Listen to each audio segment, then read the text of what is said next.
अस्सलाम वालेकुम बेटा। वालेकुम अस्सलाम। क्या बेच रहे हो? हाँ चीज़ें। ये चीज़ें बेच रहे हो? नाम क्या है मेरे बेटे का? असलम खान। असलम खान। तो कितनी बिकी हैं सुबह की? सुबह की हमारी हैं? 50 रुपये।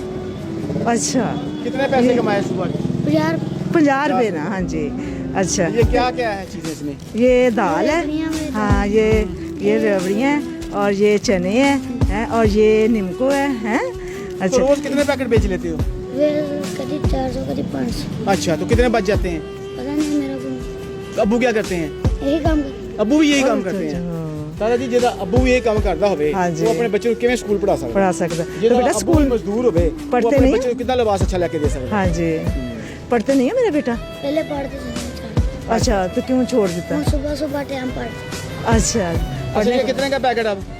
एक 250 एक 10 रुपये। 10 20 30 40 ये सारे पैकेट हम ले लें? 60 का जी। ये 250 है। बड़ा हिसाब है, तो मैथ तेरी अच्छी है, रियाजी अच्छी है, रियाजी अच्छी है। ऐसे कैसे बता दिया 250 के सब? हाँ। तो ये सारा कुछ हमने ले लिया। हाँ जी, ठीक है? हाँ जी।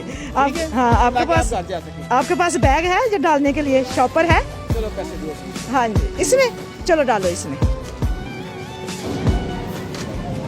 ये लो मेरा बेटा, ये आपके वो निमको के पैसे, ठीक है? हैं? ठीक है ना? 250 की थी ना? 250 हो गया। हाँ जी। और ये मेरे बेटे के पैसे, इसमें आपने जूती लेनी है और कोट लेना है सर्दी के लिए, है ना? ये कितने हैं? 2000। 2000। हाँ। ये किसके लिए हैं? एक कोट कपड़ों के लिए और कोट के कपड़ों लिए, के लिए, जर्सी है के ना? लिए। हाँ ठीक जी, है? मेरे बेटे ने जरूर, मैंने देखना है, मैंने देखना आपने जूती लेनी है। मैं इतिहास बताती हूँ। हॉस्पिटल अब में खुश हो? होते हो? कितना खुश हो? मुस्कुराहट आई है।